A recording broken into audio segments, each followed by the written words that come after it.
Hey guys, welcome back to Andy's Dinosaur Reviews, and today we are going to take a look at another Toyway figure. However, this is actually a Diplodocus from Toyway, and it is not a Walking with Dinosaurs figure. So far, until this point on my channel, every Toyway figure I've ever looked at has been a Walking with Dinosaurs figure. This one is the first that is not. This one is actually a Natural History Museum figure, and it does originally come with a Kentrosaurus, I believe, is what I had seen on everythingdinosaur.com, but unfortunately this one here does not have the Kentrosaurus, nor do I have the packaging that this can come with. I actually bought this on eBay, and I got it for a pretty decent price, so I wasn't too worried about getting the Kentrosaurus. It just really doesn't look like a very good figure, if I'm being honest. And that actually follows through with this Diplodocus, because personally, I really don't think it's too good either.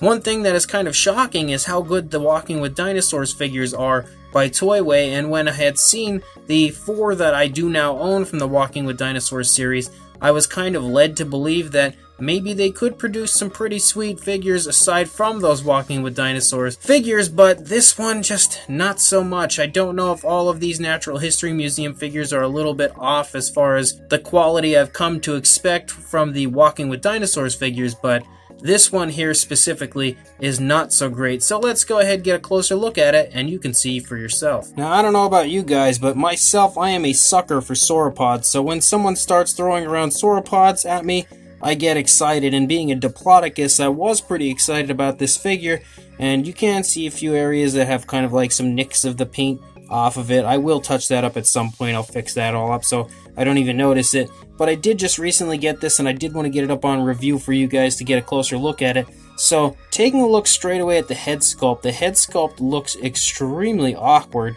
Very, very strange looking. Not to mention the eye is very sloppily painted. It's kind of all over the place as far as the eye paint goes. There isn't too much going on as far as skin texture or anything in the head area. You can take note if I get really close a little bit to some of the skin texture, but for the most part it just appears to be kind of smooth.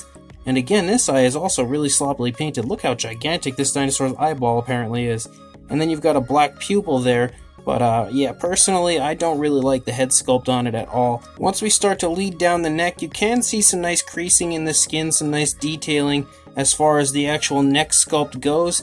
And it does look pretty good, I think, in the neck region of the dinosaur. Very nice, very long neck like we would expect on a Diplodocus. And for the most part, it's not overly sculpted. It's nothing like I would expect from Collect A, Safari Ltd, Papo, any of those companies, but it's decent enough. You know, it serves its purpose, but I just feel like it's not that great. However, the neck still looks fairly decent. Once we get to the actual body, though, it's like they just gave up on sculpting out skin detail. The overall body, as far as I'm concerned, just has kind of like a generic appearance to it. It's like they just took a leg and they stuck it there, and they took a leg and they stuck it there, and then they sculpted out kind of a pudgy little body there for the Diplodocus, and they threw it all together and said, let's call it a day. They didn't really sculpt out any type of a detail or any type of skin texture as far as really nice scaling or anything. There's ever so slightly some skin texture that you can see, but it's just not really that good. There's also not really too much going on as far as showing like skin folding or skin stretching or anything like that, kind of showing the movement of the Diplodocus.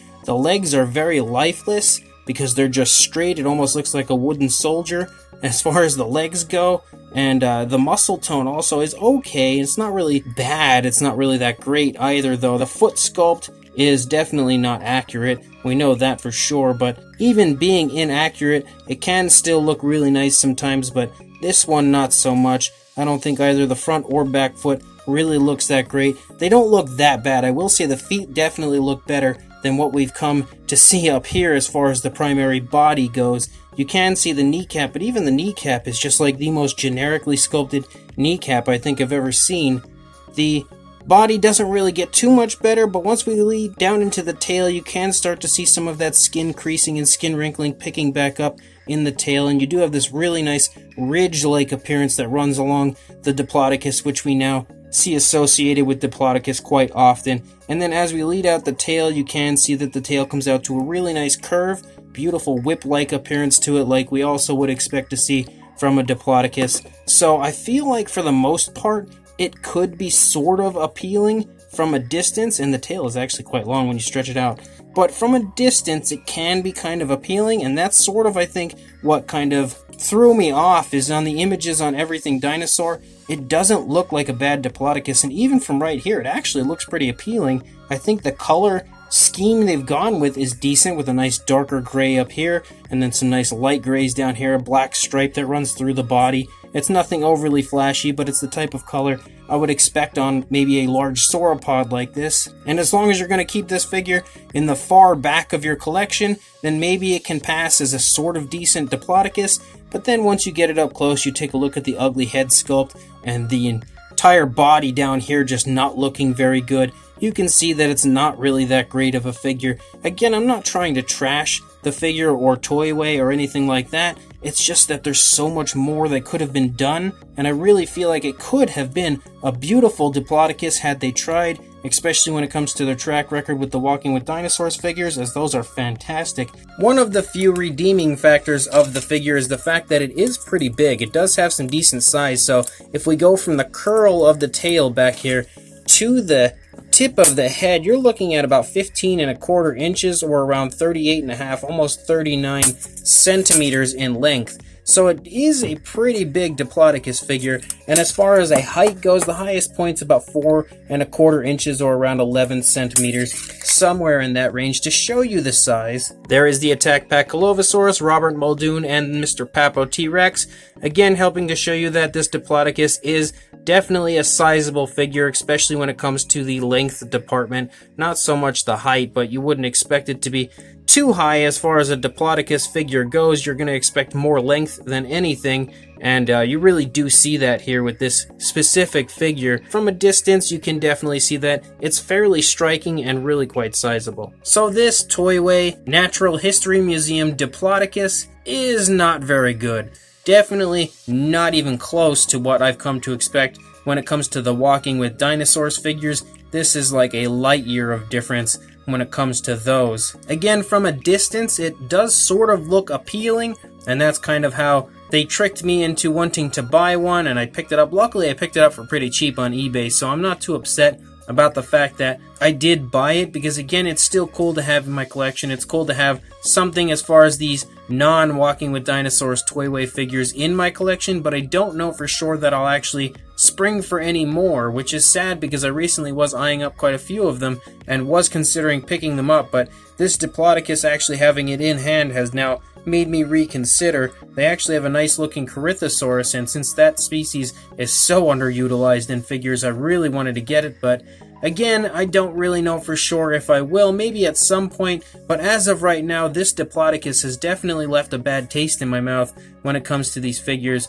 and it's not even that it's all that bad, it's just not really what I would come to expect from Toyway after all of the Walking with Dinosaurs figures that I've purchased so far. It really had my hopes up pretty high for it, and having it in person just kind of looking like a very lifeless version of a Diplodocus is really kind of sad. The appearance of the dinosaur overall, as far as the pose that it's in, looks fairly natural. It's just kind of wandering along, maybe stopped for a moment just to check something out. The tail looks really cool. It's nice and long, has a beautiful whip-like appearance there at the end, and the ridges that run along the second half of the dinosaur in the spinal column area definitely helps to create a pretty striking appearance for the figure overall. And again, the paint scheme is pretty decent. It's exactly pretty much what I would expect for a sauropod, a nice very dark coloration to it, nice dark grays, just always look so natural on sauropods. So they did get a few things right on the figure. I think the head sculpt though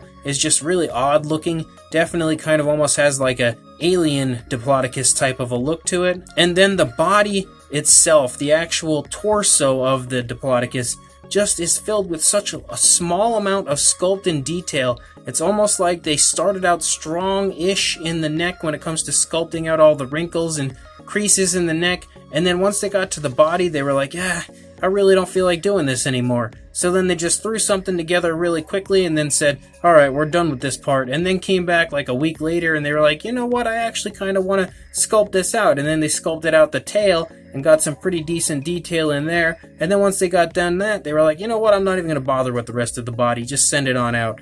And that's sort of the feeling I get when it comes to this. It's very strange, very inconsistent as far as the sculpt work goes.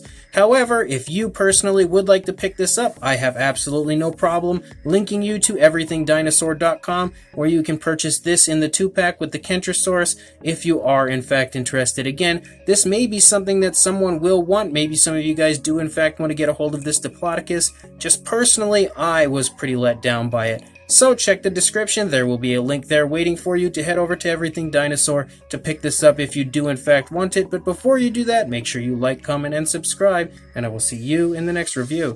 Thanks for watching.